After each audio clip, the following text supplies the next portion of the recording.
Copenhagen. She looks after the center in Copenhagen, and your country in charge also, like that? Oh, she's country in charge. So she looks also after Denmark.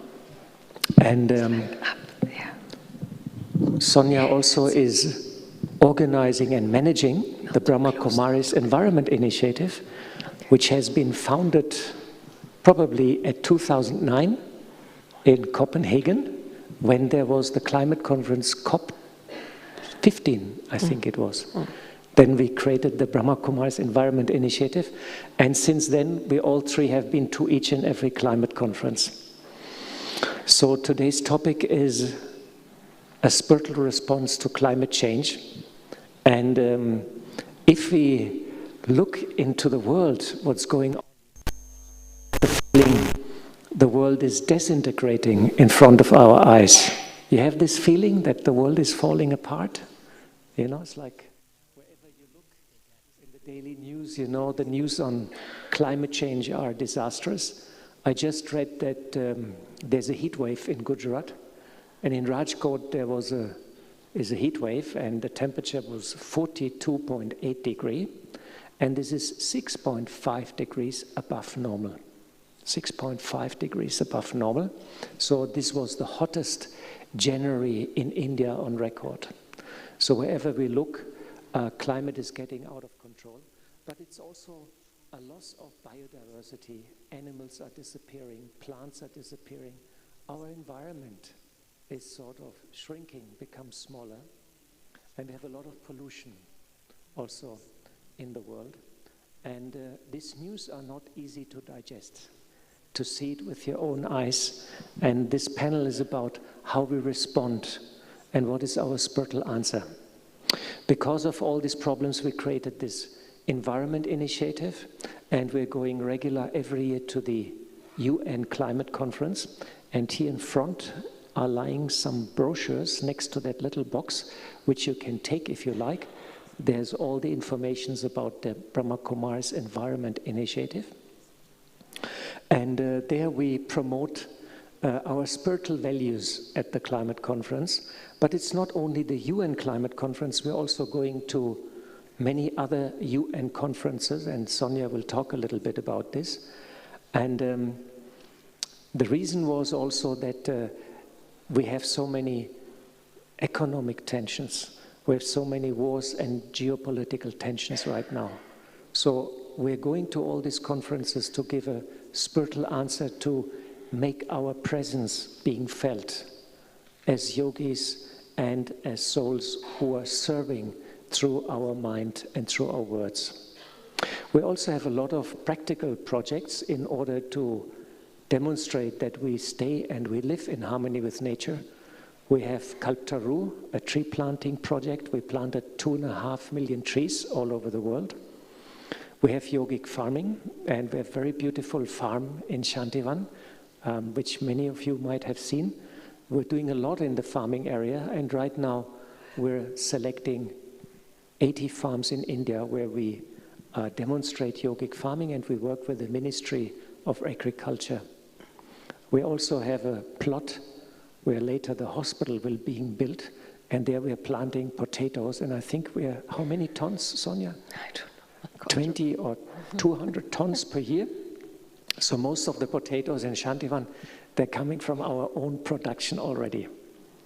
So we also have massive solar projects in India, and also in our campuses. We are the biggest institutional user of solar in the country. And we also do a lot of awareness campaigns and programs, going to conferences, doing workshops, have a lot of initiatives, and we join also various networks in order to spread Baba's message. So this is a little bit to set the tone of this whole discussion. It will be not only on environment, it will be, of course, our spiritual response. And let us go into our panel discussion without further ado. And my first question is to Sonia. Sonia, you are active in the UN since many, many years, since COP15 in Copenhagen in 2009, which was totally snowy and icy. when I remembered correctly. And can you share a bit what we do at the various climate conferences, not only UN climate conference, but also I know we are present at so many other UN conferences. And maybe you mention also a bit about interfaith and why is our presence so important at the climate conference? Om Shanti and good evening everybody. And yes, you already explained a bit what we do, but COP means Conference of Parties. So for these UN conferences, each country sends a delegation from the ministry, normally Environment Ministry, and then they invite the civil society to come to the same platform. So we participate in the climate change, in biodiversity, and combating desertification COP conferences. Last year we were all 3 conferences in 1 year, and we arrange panel discussions and exhibitions and press conferences and interviews. And last year in Baku in Azerbaijan we had over 75 different activities in 2 weeks, so it's a very busy time. What most people don't know is that it's in between the conferences most work happens. You start 1 year beforehand to prepare, to find the theme of our contribution and to align that with the UN theme and to find partners and network and administration and logistics and everything. So we often, for the past 2 conferences, we have had a studio, Climate Wisdom Studio, where we invite guests to our own place, which we rent. And last year we have 750,000 clicks on our Climate Wisdom Studio, daily streams from the conference. But yes, we often ask ourselves, why are we doing this? And I think since the very beginning we have had so many meetings and mission statements, vision statements, but we somehow come back to the same answer, that our pure presence is very important, and to create friendship with other organizations and to support other individuals in their work, to bring stability. And last year we found 3 keywords what we do. We connect, we provide pure presence, and we share our inside-out approach. So the inside-out approach, the overall theme is consciousness and climate change. And yes, you mentioned we also work with renewable energy, yogic farming. We connect to the youth, to the women, to the interfaith. And interfaith is important because no government, no organization will listen to a single religion because they are afraid of being accused of being biased. So only when the different faith-based or spiritual religious organizations unite will anyone listen to you. And it's a beautiful message to send when there is so much religious controversies and wars in the world, that when you have a higher purpose, the religions can unite into one voice, and we are part of that work. Thanks very much, Sonia. So I hope you all get more insight what's going on at the conference and why we actually go there. Thanks very much. Gentlemen, more and more people are not able to cope with the challenges in the world and develop anxiety, fear and depression. We met one sister in Oxford. She runs a clinic and she's a psychologist, and she said she gets more and more students which are depressed and have fear of future. On one side, Brahma Kumars talks a lot on Golden Age, which is very beautiful, but in between we're all gonna leave our bodies. And for BKs, this is a tricky topic, especially at the UN. After all, collective death is not much fun and does not sell well. How best I had a nice wordplay also. Death is a killer. So how best to navigate this topic and how we can project hope? This is not only a question for the UN conference, but this is also a general question in service, how we can project hope nowadays. Om Shanti. I think it was in 1985. I was invited to a conference in the Bahamas, a very beautiful place. And it was organized by the Yogananda, or Shivananda Yoga Ashram. And so that particular guru and that lineage has been connected with Brahma Kumaris, and they've been friends for quite a while. And the topic of the conference was after the year 2000, ? And I really thought that we'd have gone home and Satyug would have come by then. But I was in London and I asked Sister Maureen to ask Avyakt Bap Dada what theme I should take up, because I didn't know whether to talk about destruction or golden age or what. And she spoke to Baba. Those were the days when you could come very close and ask whatever was in your heart. And Baba had a very clear guideline. Baba said, don't talk about the problems of the world. They know about those problems already. Give them a vision of the future in terms of the qualities of that world and the interaction of people in that world.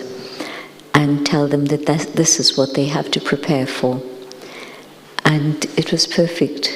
It gave me such a clear definition of what I should say. And so this is why when I'm at these conferences, whether it's climate change or other related UN topics, I don't get scared about talking about the Golden Age. It's really that vision of what it's like, the qualities, the people there, all the description that Baba's given us.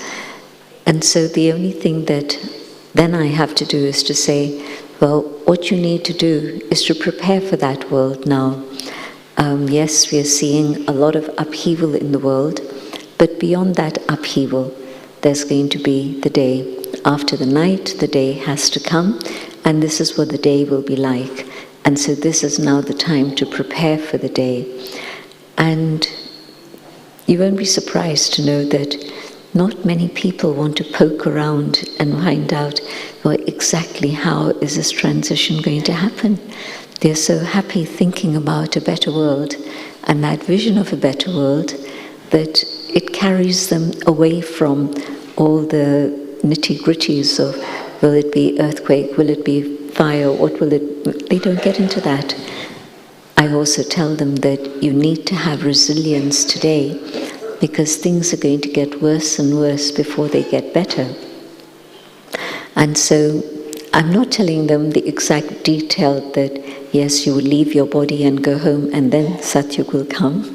But it's okay, because there's enough time for them to explore Gyan in detail if they're interested.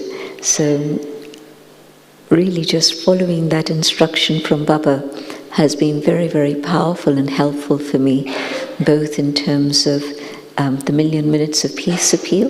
Who remembers the Million Minutes of Peace Appeal? Good, a few.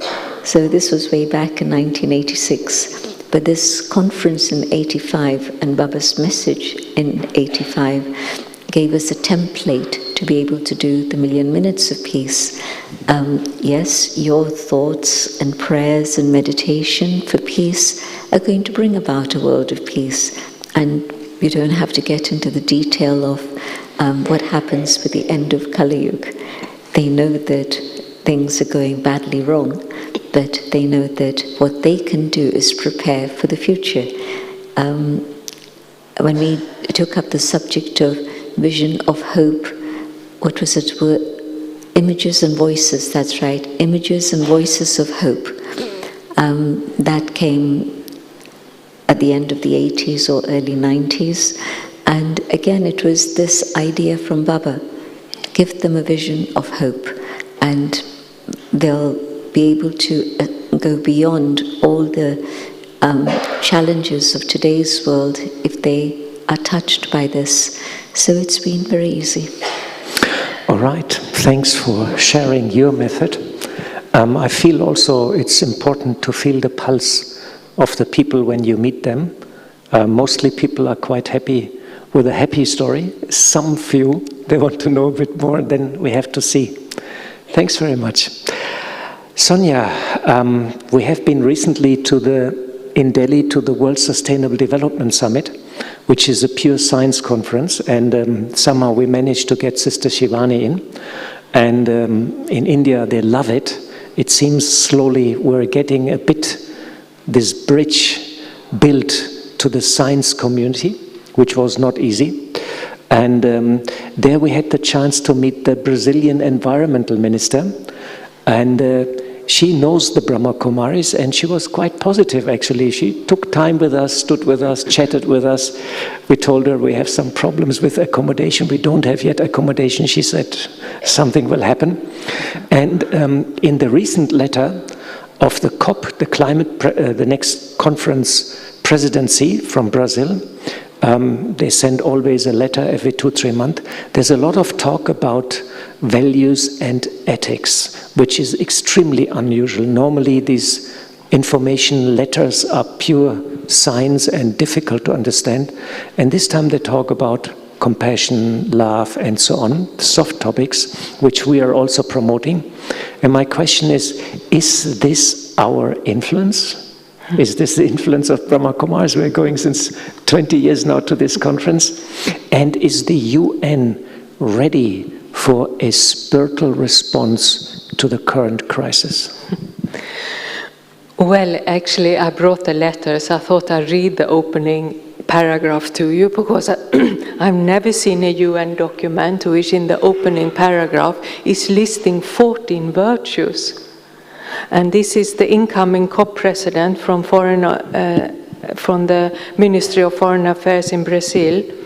And he says, the international community has to reflect on the shared human values which hold us together, and then peace, prosperity, hope and renewal, consideration and gratitude, unity and connection, resilience and optimism, generosity and kindness, diversity and inclusion.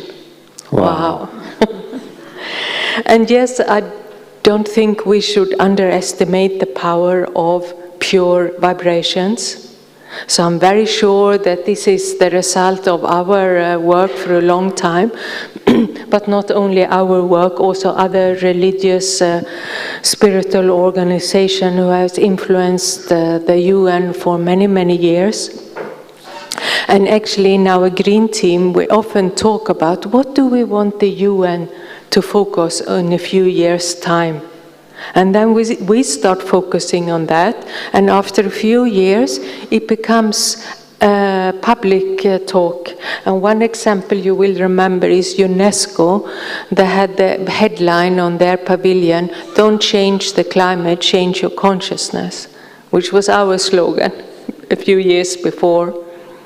And in this year, last year in Baku, we were invited to 3 different pavilions to conduct regular meditation. Meditation on a regular basis, meditation for the youth, meditation for food, meditation for a good start. But the history of the UN climate change conferences is very short. So first they talked about polluting less back in Copenhagen. That didn't work. So then they started to talk to adapt to changing circumstances. Adaptation, that didn't work. After a few years, they talked about resilience, that we have to build strength to face the coming catastrophes. And that didn't work. So now they talk about hope. Hope is the latest buzzword. So yes, I enjoy your sharing about hope, sharing the hope of golden age and everything. So I was thinking, what do I want them to talk about in a few years? And maybe something about angels or God, and I think the UN community is very ready because they're desperate. Wonderful. So it seems UN is slowly getting ready and will be probably one of the platforms for revelation also of Baba's knowledge. Because the whole world comes together. It's the only place where the whole world comes together and discuss the problems of the world. Very nice. Thanks, Sonia, for sharing. Sister Genti, it seems when we look at the world that all the karma whichever has been created is coming up, even if it has been carefully hidden under the carpet. The signals are everywhere, and I always remember Dadi Janki, she listed once the signs and signals of karma. She says the first sign is you want to do something, but it doesn't work out. I mean, we all experience that. We want to become perfect an angel, it doesn't work out. Number two, suddenly something happens to you. We also experience that. You suddenly get sick or whatever. And number three, you are in trouble or problem, or you're suffering in relation with friends or relatives. And if you look in 1, 2, or 3, I'm sure every Brahmin will find, yes, yes, yes, I have something in 1, I have something in 2, and I have something with 3. Baba also said that the tree at the end will be shaken. The kalpa tree will be shaken, you know, like also the Brahmin world will be shaken at the end. And I think we have not yet have a real shake-up. BKs are also not immune to the effects of karma and upheaval. Have the BKs to be extra careful at the current time and pay more attention? That's one part of my question. And the second part is how to deal with tricky karmical accounts or conflicts which are erupting in the Brahmin family, and how to help BKs in such a moment to overcome their limitations and be able to transform that karmical account. I also sometimes remember the fact that Baba had said that before the end comes, the tree will be shaken. And hearing Baba talk about faith in a couple of Murlis now, I see that when Maya attacks my faith, that really is dangerous, because then what is the basis on which I move forward? So the first step is to make sure that whatever is going on around me or in front of me, I have to keep my faith in Baba, that this is God's work, and faith that Satyug is going to come. Doesn't matter how many obstacles people put in the way, but Satyug has to come. And then of course, yes, Baba said, have faith in yourself, have faith in Rama, but I'm just aware that faith in God and faith in the future is so powerful that you see the karmic accounts, but you say, it's okay, it's a settling, and you don't get yourself tied up with those karmic accounts. And because on an inner spiritual level, you come to the stage of detaching from the skin, but also detachment from whatever is going on down here, you're going to be able to connect with God and get Baba's guidance on what you should do. And so I think that, yes, the karmic accounts are coming, but if I'm following Baba's timetable, then that timetable in itself makes sure that I stay protected and under Baba's canopy of protection. So that's the first one. What was the second one? How to help Brahmins when such karmical conflict erupts, you know, how to help them to overcome. You know, Holi is the festival of color, comes from the company you keep.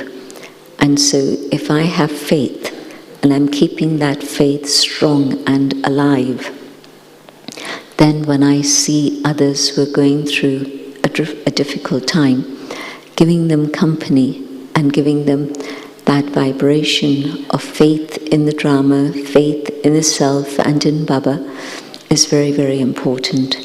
And so I know that it's not easy for Brahmins who live on their own or Brahmins who live far away from a center. But even in those situations, if you make sure that your study of the Murali is really focused and you have time to be with Baba morning and through the day, then those two things are going to help you manage whatever it is that comes. And so it's simple, but I think that that really is the way to be safe. And we're not asking God for protection for this body, because I don't know how long I'm going to have it, and at some point we all have to leave bodies and go home. But what I'm doing is drawing from Baba spiritual power, so that whatever comes my way, I have the capacity to be able to deal with it. But I'll only be able to have that stable connection with Baba if I have faith. And so absolutely vital that I don't get distracted by other people's karma, other people's behavior, or anything else that's going on, not even by the politics. Seeing the situation across the world in terms of politics, it's end of Kali Yuga. God's got the chess pieces absolutely in place for the final journey home. And so it's not a pleasant scene, it's a difficult scene, but I just have to remind myself that Baba is in charge and it's time to go home. Thanks for sharing. So have faith and send good vibration and power to those souls which are right now in trouble. That probably is the best what we can do, and become loving, detached and compassionate. Thanks very much, Sister Genti. Sonia, we have the money. We have so much money in the world. I mean,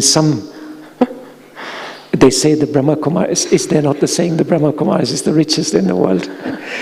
But actually there's a lot of money in the world circulating around. Trillions of dollars are circulating every day. So some people have a lot, and most of the governments are bankrupt, but there's a lot of money in the world. There's a lot of technology, and there's a lot of concept and ideas how to fix the problems in the world. And we hear a lot of them in the climate conference. I remember when we came to Copenhagen, they looked at us and they said, "What are you yogis, you funny people in white, what are you doing here? We have money, technology and strategy, and we fixed the climate problem." That was 20 years ago almost. But it seems humanity is not able to unify or to move forward.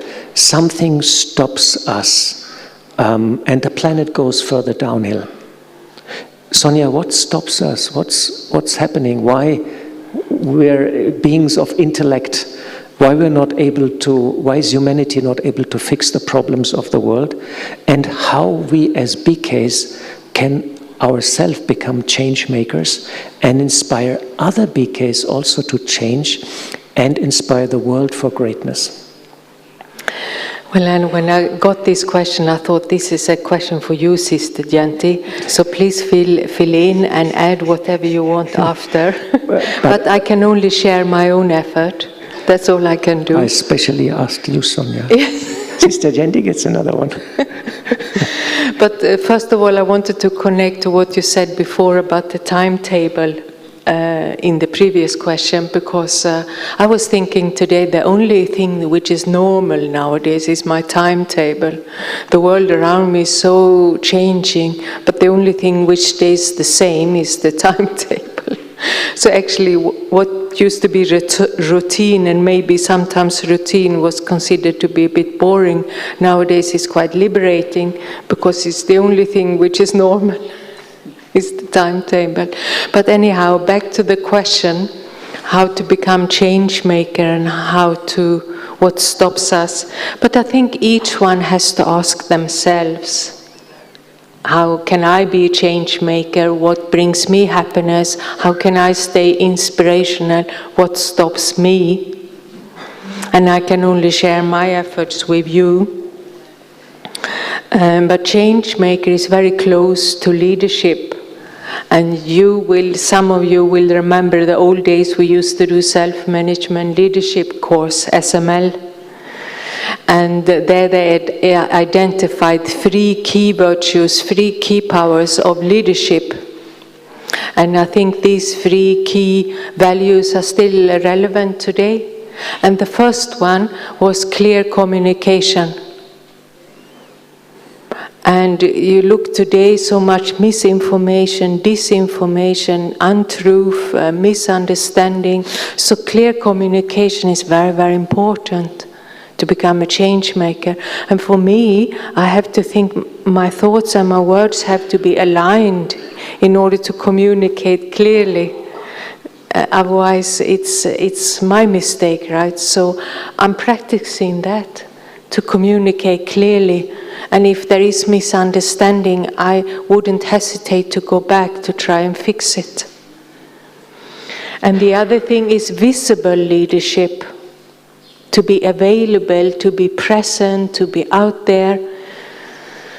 And we remember the daddies, right? Always available. And still you seniors, you are always available. If we want a personal meeting, we get it.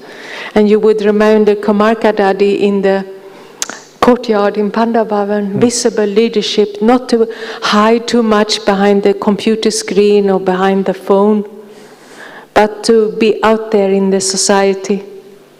And Copenhagen is a small town. Every day I go for a walk, and every day I meet somebody who knows the center. And they always need a chit-chat of some kind. So I say to Baba every morning, I'm available, and I open myself for a good day. And then I take it from there. And the last quality would be to be peaceful. In chaotic situations, people have a tendency to remain peaceful. And all these virtues, clear communication, peace, and availability, is to go against the present trends. So even if it's a natural sanskaras of us, it takes more effort to remain in that, because the world is the opposite direction. And I wanted to add one thing is about change maker and about being inspirational. And our first green retreat after Copenhagen was in the US, in Peace Village. And we did an interview with Sister Mohini about Golden Age. And she said in Golden Age the matter is not only pure, but is rich. So she gave the example of water is not only pure as in sterile, it is also pure as in rich of minerals and fragrance. And the soil is not only pure as in clean soil, but it's full of worms and bacteria, is rich.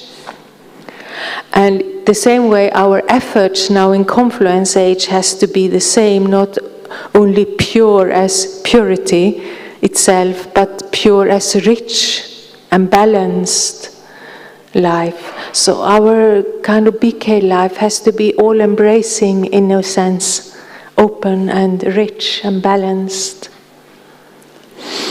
I'd like to add something to what Sister Chaitanya has been sharing. And that was the first part of Golu's question. We have the money, we have the technology, we have the know-how, we have all of this information, yet how come things aren't working out? And I think it's 2 factors that I can identify. There can be many, many, but certainly 2. One is money, immediate money, and the other is fear. And I see that for the politicians, they go where the money is. And I don't want to expand on that too much, but just one simple example, and it applies to many, many countries, not just 1 or 2. They know the impact of coal, they know the impact of oil, and yet they'll go drilling, digging to search for all of this because it's immediate money for them. They're not seeing it in the bigger picture of what's happening to humanity. They're very, very narrow-minded, tunnel vision. This is going to get us money, this is what we're going to do. And the second is fear. And I see that this is true in the scientists, as well as in politicians, as well as in the population generally. where was I yesterday? I was somewhere where somebody said, well, you know what's going to happen with climate change in terms of all the big cities. And it's not just one or two or three. And it was specifically about India. And scientists have identified exactly where the first problems will arise. So it's Mumbai, it's Chennai, it's all the coastal Kolkata, these three big metropolises in India. And what's going to happen? The level of the sea is going to rise, it is rising, and that's it. The skyscrapers will come down like a pack of cards. But they're not telling people about this in a big way. They're talking about it quietly. The politicians, of course, they can't deny climate change science, because they've always said, we believe the science. But they're not really understanding, and they're afraid to find out more and to tell people about it. We've crossed how many? 7 of the tipping points out of 16? Out of 12 tipping points, we've crossed 8. Okay, the numbers keep changing.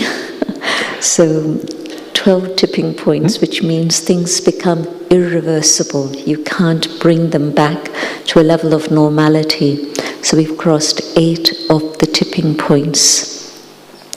And it's not big news.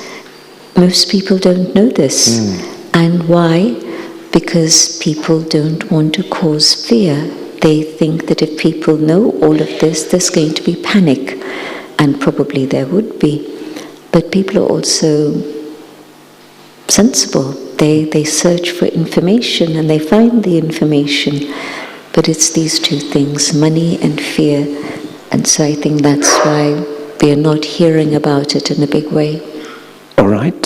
Thank you for sharing your points. What stops us to change? Sister Jenti, the world, but also the yajna, is changing very fast. And it seems even there's a connection. What happens in the yajna happens in the world, and what happens in the world happens in the yajna. Somehow I feel they're interconnected, which is actually as it's supposed to be, because we're the seeds. And if something happens here, it has an impact in the world, and vice versa. And we can also see a generational change in the yajna and the institution. Many seniors have left us. And also Baba is no more coming, Avyak Babdada is no more coming nowadays. And I think Baba has foretold that. I remember I heard when Baba said, when I've told you everything, I will not come anymore, and you have to come up to subtle region. So sometimes when you talk to Brahmins, they say we're in the last chapter of the yajna. And so on the other side, we're still caught up in attachments from to our body, but also attachment in our relations, or attachment to service projects, or attachment to our possessions. And this pulls us quite a lot in the other side. So it's a personal question. And I know a lot of stuff is coming to you, and you have to make special efforts to be detached from all that what comes up to you. So what's the magic of Sister Jenti to be free and fly high? It's true, we're seeing lots of sanskars come up in a big way, and critical situations come up in the world outside and also in the Brahmin family. And this is why we're hearing the muralis that we hear. You know, how often does Baba tell us to not have waste thoughts, to stop the thoughts of I and my and mine. It keeps coming up in the muralis again and again and again. And for me, the mantra that carries me through everything is that God is in charge. If you look at the story of the yajna, it's incredible. Here's this man, and suddenly he has visions, and then he faces opposition, and yet the yajna continues and gets established. They come to India, and suddenly there's service happening in such a big way. Women who were like sheep, they could not answer back. they could not speak in front of other men. Whether they spoke to their husbands in private, I don't know. But certainly a woman could not speak in front of even her father-in-law. In fact, he was like the patriarch, and so you couldn't. And now they were seeing these women give talks in front of 10,000 people. What happened to them? God's power, the poverty period, and then you come to a point of abundance like there is today. Baba guiding Brahma Baba. So when I just think about the history of the yajna, it's just incredible. It really is.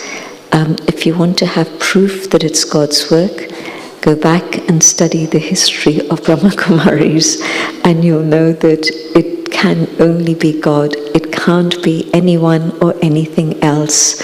It's very intoxicating to think about the story. Anyway, so here we are now, and I know that Baba's going to help us personally, individually, but still it's number-wise.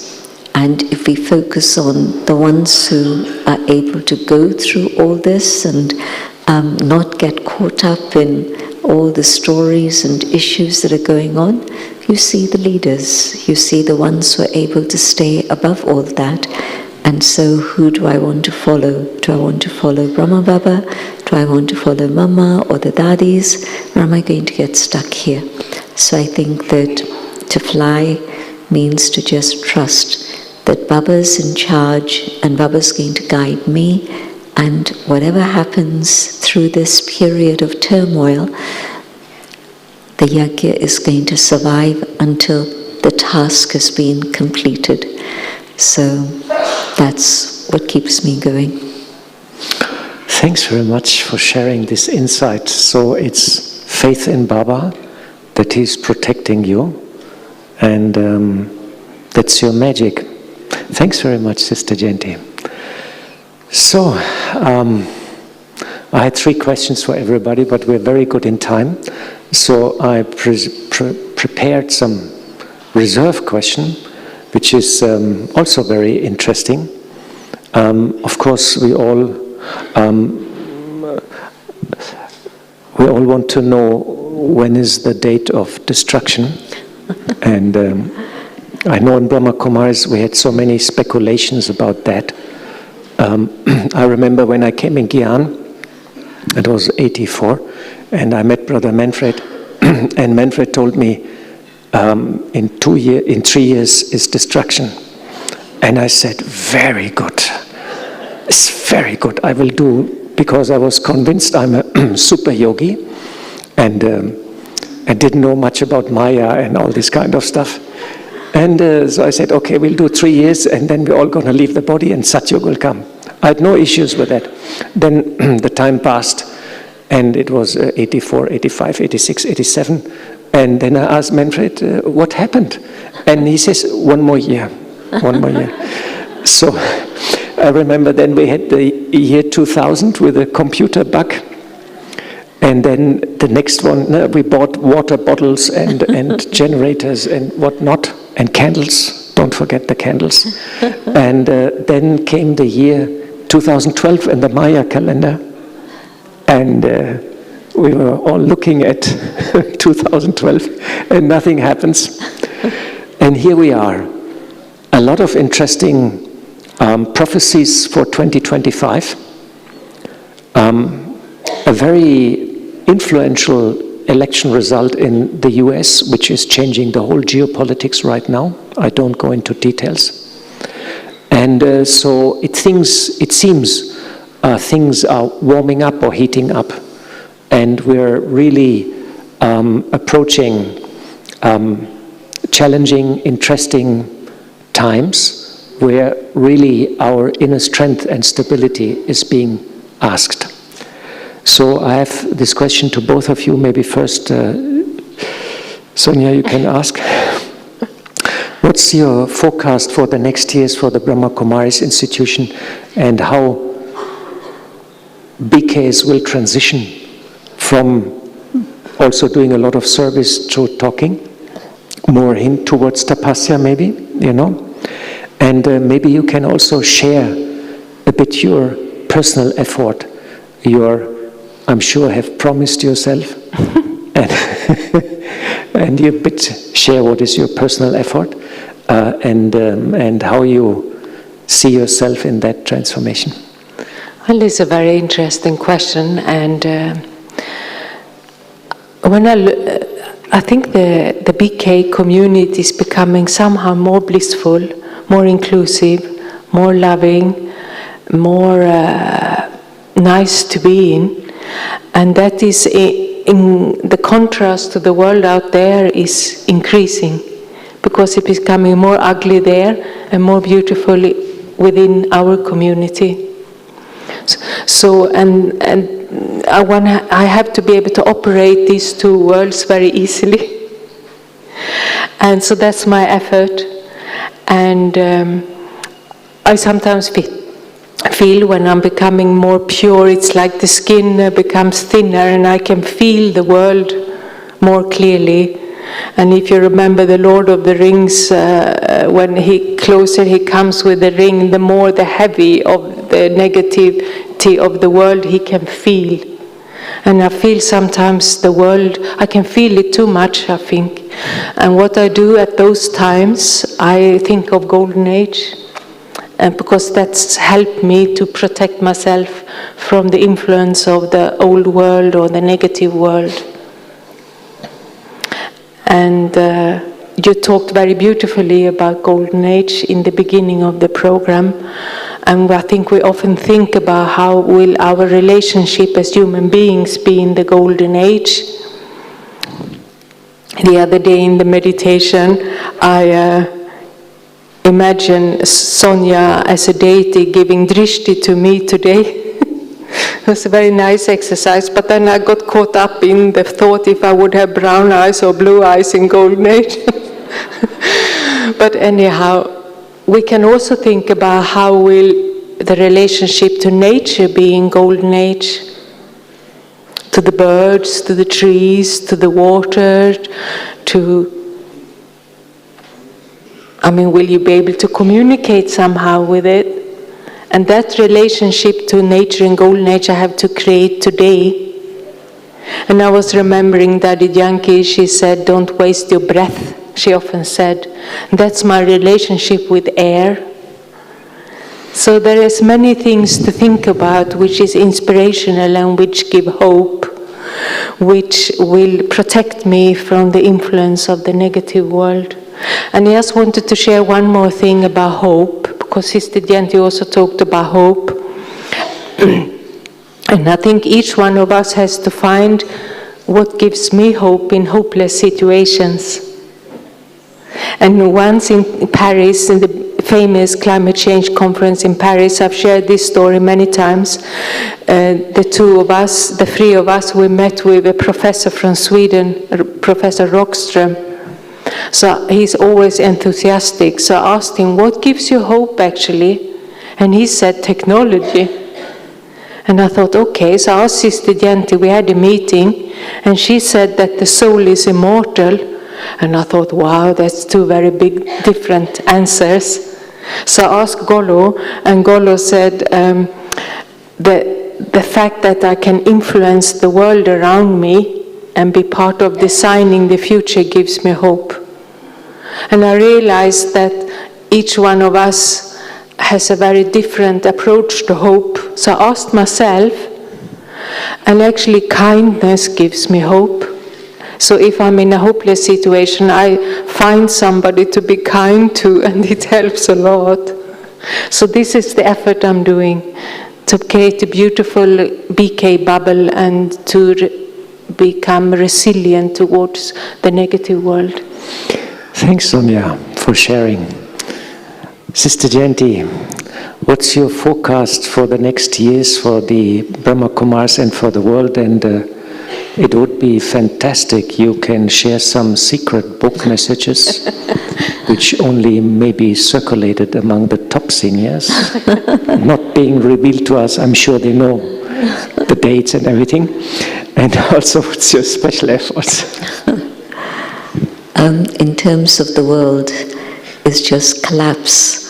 I just see how we're heading towards that point where the economy will collapse, and the forecast for natural disasters is actually something that everybody's aware of.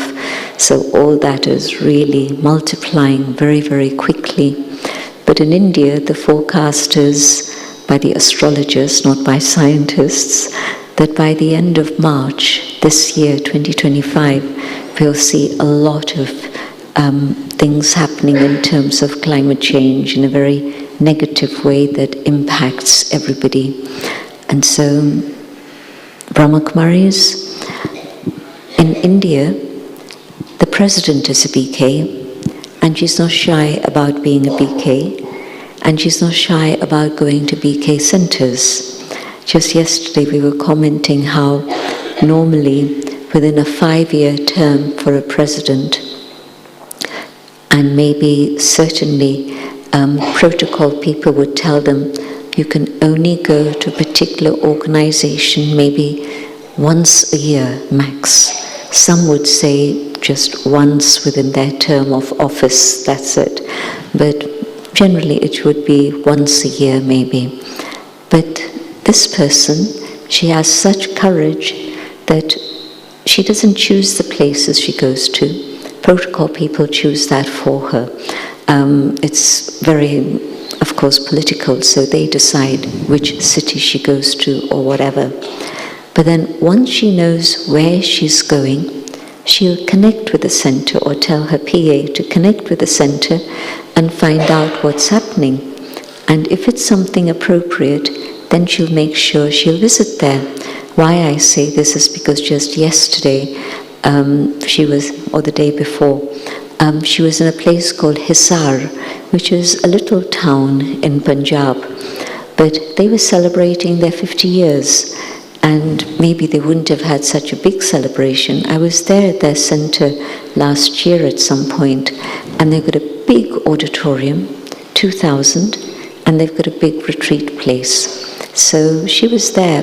Why I'm going into the detail of this is that everywhere I've gone in India, they've had either the chief minister come or somebody similar, equivalent. The top leaders have come to Shantivan, and they keep dropping in. It's not, a long-term program, but they come to Rajasthan for something or another, then they pop in. And so the service in India is incredible, both in terms of numbers, but also in terms of the level that they've been able to reach. And so service in India is nearly done. Really, I think so. Across the world, we're a little bit behind. To get a mayor to one of our centers is a big deal, never mind the president. And so we're happy if the mayor comes. And there's only a few countries where they've been able to reach presidents and prime ministers. But one little island is very interesting. It's little. The number of Brahmins is 15, and that number has been static for several years. And yet, of course, because it's a small place and small population, it's been easy to reach the president every time, the prime minister also. But not just meeting them, these people are really now very close to Brahmakumaris and philosophy and so on. And I'm talking about Iceland, tiny island, tiny population, tiny family, but the people they've been able to reach is incredible. And not just reach, but bring them into close connection with BKs. So I'm sure that this sort of God's plan that will unfold is going to happen in many more countries, being able to reach the top leaders of the country. And at some point, if not within a year, certainly within 2 years, we'll be able to find those souls who can be mics for that region. I used to think there'll be one big mic that will give information to the world. God has come. And I remember when I'd come back from Egypt, my first visit to Egypt in '84, and I'd been a guest of Madam Sadat, the widow of the president. She was, of course, now the widow. But I came back and Baba asked me, who did you meet? And I said to Baba, yes, I met the Prime Minister, I met a few other people, but they weren't interested. And Baba then said, there will be a mic in every region of the world, and when all these mics point their finger to one, and that will be the same direction that you're pointing in, they'll point to Shiv Baba, that there is only one. When they do that, then yes, Baba's revelation will have happened. So look for the quality souls who can be mics in your region, not just in your country, but mics for that region, and serve those souls. And someone surely, for Baba said they would, there'll be somebody who's going to then be the mic for Baba in that region. But all of them will point their finger towards one. So that gives me a lot of hope. So I'm seeing the collapse, but I'm also seeing where Baba's taking the Brahma Kumaris to. And Baba said the other day, they'll say that the Brahma Kumaris are very good, they're good people, they're showing others the path, but people haven't yet understood that it's God who is teaching them, and that there is only one path, not maybe this, maybe this, maybe this. Sister Jayanti, and your special effort? And my special effort to stay very light and not get pulled down by anyone or anything. All right. So we got a lot of insight, and I hope you enjoyed the conversation, and there were some points for you to think more deeply and being inspired. We still have a couple of minutes for some questions, and we have a microphone here. And anybody likes to ask a question? Yes, please stand up, brother. Yes. Sure. Om Shanti. Stand up, please. Stand up. Om Shanti. What do you think about the any prospects of a nuclear war? And if Bharat is imperishable, will that escape any nuclear fallout? Like it would avoid the catastrophic effects of Hiroshima and Nagasaki. Okay. His question was about nuclear war and what will happen to India, how to avoid the fallout. And I mean, I'm also thinking a lot about that question. It's a very interesting question. It touches a bit of science. And if there are a lot of simulations of nuclear wars, and the smallest nuclear war is projected between India and Pakistan, when 5 nuclears are being sent from Pakistan to India and 5 nukes are sent from India to Pakistan. So that's the smallest possible nuclear war. And then something happened which is called the nuclear winter.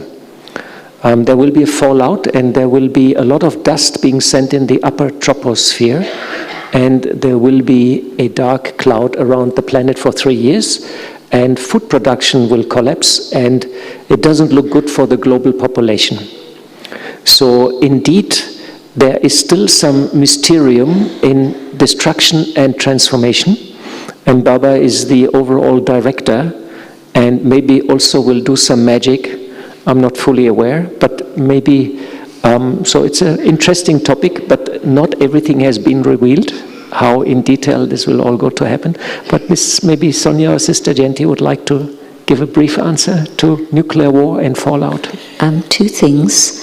Baba had said that, and I know that there's nukes in Pakistan and India and all around, but Baba had said that India will be mostly affected by the natural disasters and civil war rather than nuclear war.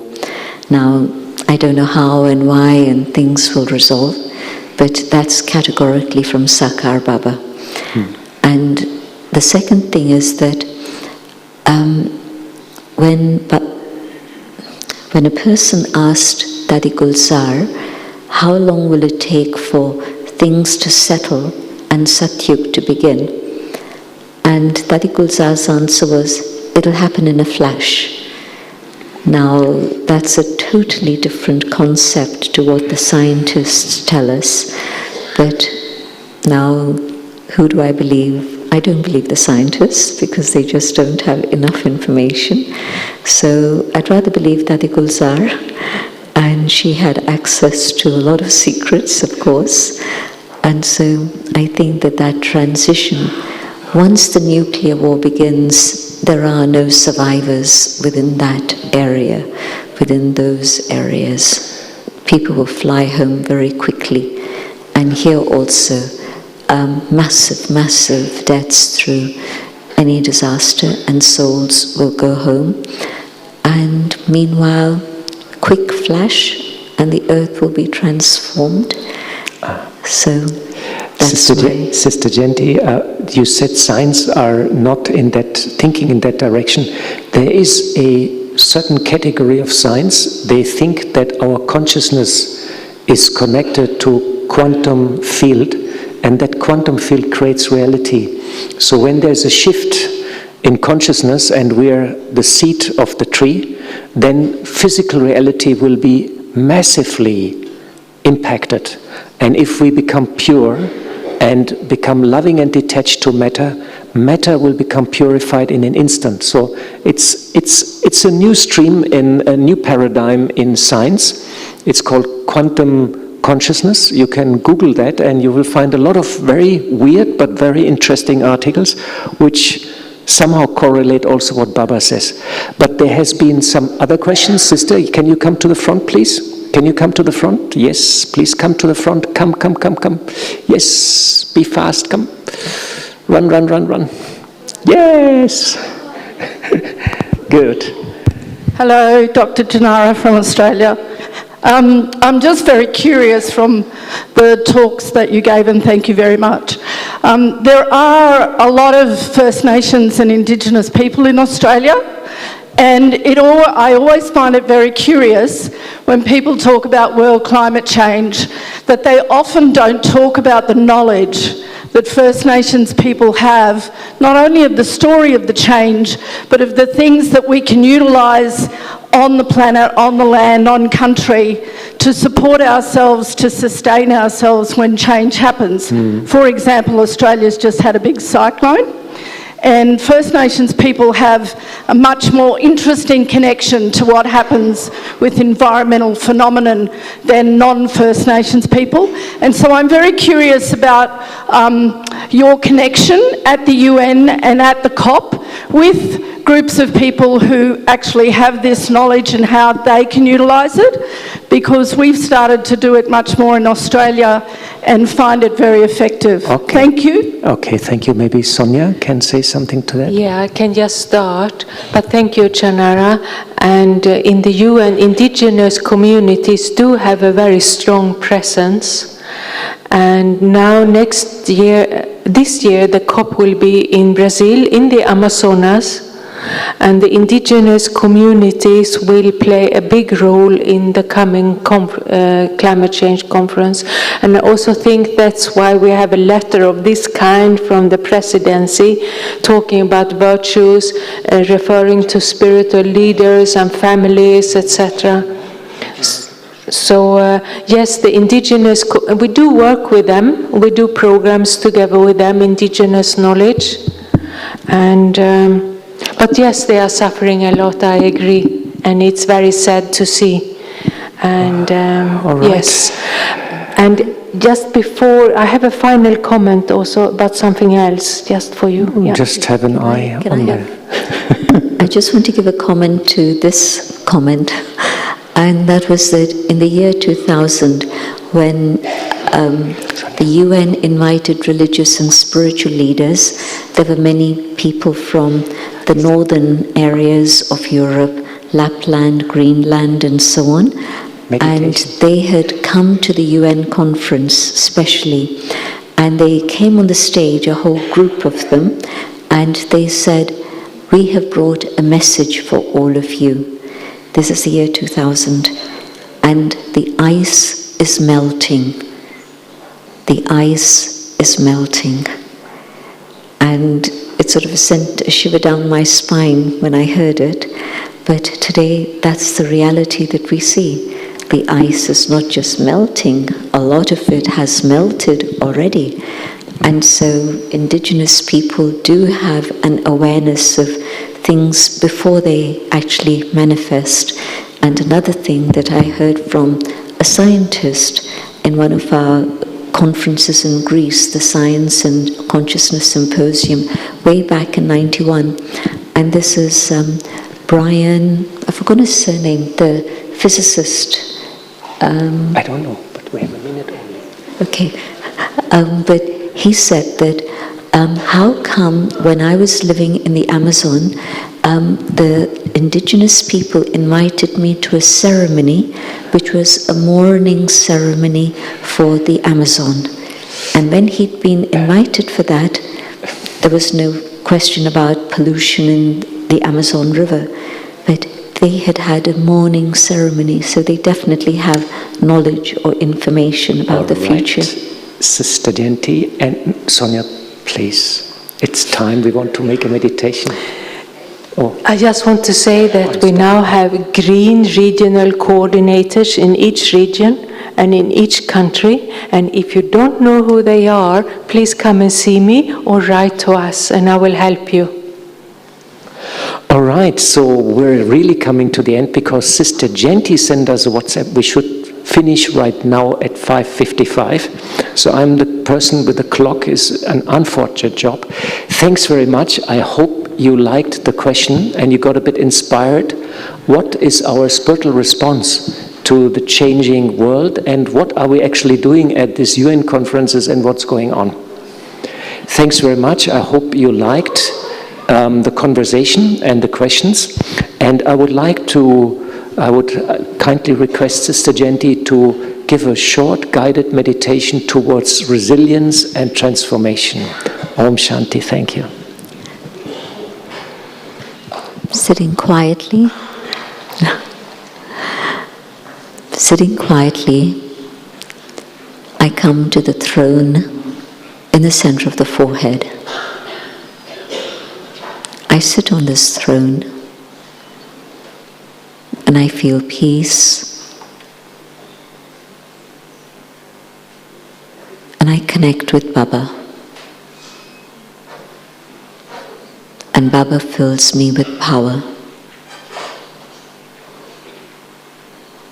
And I know that with all the upheaval that's going on,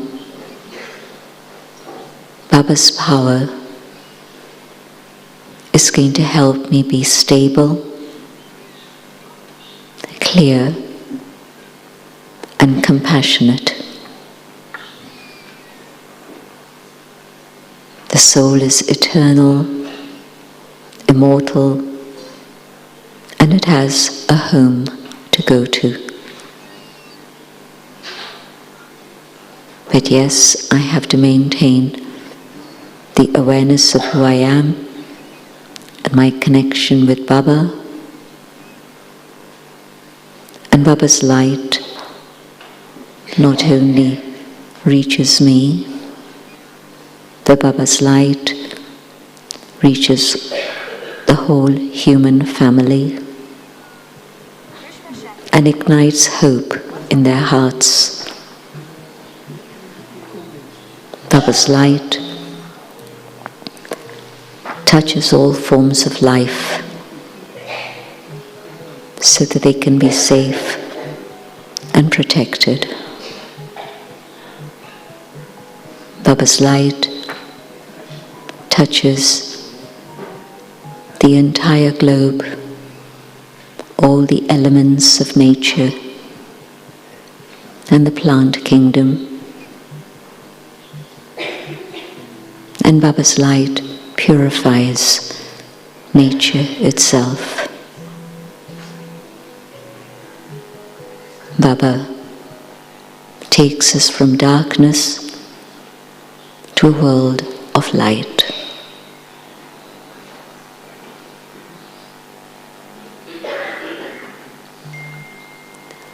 Om Shanti.